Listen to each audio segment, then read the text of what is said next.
नमस्ते friends and welcome to my channel. सुबह का वक्त है, आ गई हूँ मैं अपने बेडरूम की सफाई करने के लिए। जब सब अपने अपने कामों पे चले जाते हैं तो मैं अपना घर का काम शुरू करती हूँ। घर के काम से याद आया, कल मुझे अपनी एक फ्रेंड मिली थी। तो बातों ही बातों में उसने बताया कि आजकल वो बहुत परेशान रहती है क्योंकि उसका घर का काम वक्त पर ख़त्म ही नहीं होता। हम में से कई ऐसे लोग ये प्रॉब्लम फेस करते हैं, हम हाउसवाइफ्स ये प्रॉब्लम फेस करती हैं कि कई बार हम कितना भी चाहें वक्त पर काम ख़त्म ही नहीं होता। देखिए, घर एक ऐसी जगह है जहाँ जितना भी काम निकालो कम है। तो ऐसे में समझदारी इसी में है कि हम कुछ प्लानिंग करके चलें। कई बार ऐसा होता है कि हम एक काम शुरू करते हैं, उसे अधूरा छोड़कर दूसरा काम करने लग जाते हैं। दूसरे काम से या कुछ याद आ जाता है कि किचन में हमने कुछ गैस पे बनने के लिए रखा है, वो सब्जी जलने लग गई तो वहाँ चले जाते हैं पिछला काम अधूरा छोड़ के। तो ऐसे करते करते क्या होता है कि हमारे सारे काम अधूरे रह जाते हैं और कोई भी काम पूरा नहीं होता वक्त पर। तो प्लानिंग कि हमारे घर के कामों को करने में बहुत इम्पॉर्टेंट रोल प्ले करती है। एक बात तो हमें समझ लेना बहुत ज़रूरी है कि हमें अपने आप को किसी और से कंपेयर नहीं करना।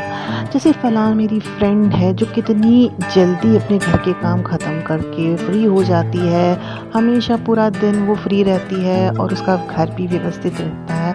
उसके घर के सारे मेंबर्स उससे बहुत खुश रहते हैं और उसके पास बहुत वक्त होता है अपनी इंटरेस्ट की कुछ हॉबीज़ फॉलो करना या घूमना फिरना, शॉपिंग पे निकल जाना, इसके लिए उसके पास टाइम होता है। और हम हैं कि हमारे घर के काम ही नहीं ख़त्म हो रहे, हमें किसी चीज़ के लिए फुर्सत ही नहीं है। तो देखो, अलग अलग लोगों की अलग अलग एनर्जी लेवल्स होते हैं और कंपेयर करना तो बिल्कुल भी ठीक नहीं है। और कुछ लोग बहुत ही फुर्ती से अपने घर के काम कर सकते हैं क्योंकि उनके एनर्जी लेवल अलग होती हैं। हो सकता है कि उनके रिसोर्सेज अलग हों, उनके घर में के मेंबर्स उन्हें हेल्प कराते हों, या फिर ये भी हो सकता है कि फाइनेंशियली अच्छे होने की वजह से उन्होंने एक या इससे भी ज़्यादा हाउस हेल्प रखी हों जो उनका हाथ बटाते हों, तो उनका काम व्यवस्थित हो जाता है।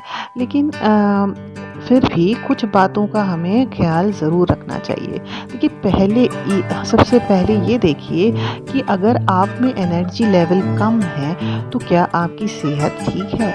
अगर नहीं तो डॉक्टर को दिखाइए, क्योंकि हेल्दी रहेंगे तभी ही हम अपने परिवार का काम, अपने सब फैमिली मेम्बर्स का देखभाल कर सकेंगे, अपने घर की देखभाल कर सकेंगे, अपने घर को साफ़ सुथरा और ऑर्गेनाइज रख पाएंगे। दूसरा, हमें अपने दिन की शुरुआत थोड़ी जल्दी करनी चाहिए, तो उसके लिए हमें सुबह जल्दी उठ जाना चाहिए। तो ऐसा नहीं है कि एक दिन हमने पूरी प्लानिंग कर ली कि कल से हम जल्दी उठेंगे और हमने पूरा टाइम टेबल भी बना दिया, पूरे दिन का प्लानर भी बना दिया, 1-2 दिन फॉलो किया, उसके बाद वही जहाँ थे बैक टू स्क्वायर वन। नहीं, ऐसा नहीं है। बेबी स्टेप्स लेते हुए हमें धीरे धीरे अपने में चेंजेस लाने पड़ेंगे, तभी हम वक्त पर अपना काम शुरू और वक्त पर जल्दी ख़त्म कर पाएंगे। देखिए, जब सुबह सुबह हमें इतने सारे काम करने होते हैं, मल्टीटास्किंग करनी पड़ती है, तो थोड़ा हमारे पास अगर एक्स्ट्रा टाइम हो, हम थोड़ा सा जल्दी शुरू करें तो हमारे पास इनफ टाइम रहता है और हड़बड़ी नहीं मचती, जिससे हमारे सारे काम ठीक रहते हैं। घर की सफाई से लेकर कुकिंग से लेकर हमें सारे कामों के लिए इनफ टाइम मिल जाता है और सभी खुश रहते हैं, क्योंकि और घर भी ऑर्गेनाइज रहता है, वक्त पर सारी चीज़ें मिल जाती हैं। कई बार ऐसा होता है हमारे काम पूरे वक्त पर ना हो पाने का कि हम ऑर्गेनाइज नहीं रहते। देखिए, किसी चीज़ की ज़रूरत पड़ी तो मिल नहीं रही है, अब ढूंढ रहे हैं, तो जिस काम को हमने शुरू किया था वो तो वहीं का वहीं अधूरा पड़ा है और हम न जाने किस चीज़ को ढूंढने में लगे हुए हैं, इतना टाइम वेस्ट हो जाता है। तो घर अगर ऑर्गेनाइज्ड रखेंगे तो हमें सारी चीज़ें अपनी अपनी जगह पर मिलती जाएंगी और हमें हमारे कामों में कोई भी रुकावट नहीं आएगी, समय पर हम अपना काम कर पाएंगे। तो ऑर्गेनाइजेशन भी बहुत इम्पोर्टेंट रोल प्ले करता है। हर एक चीज़ अपनी अपनी जगह पर होना बहुत ज़रूरी है। तो देखो ये इसी तरह हमारे सारे घर के काम होते हैं। आपको भी ये सारी बातें पता होंगी, कई बात ना एक रिमाइंडर ज़रूरी होता है।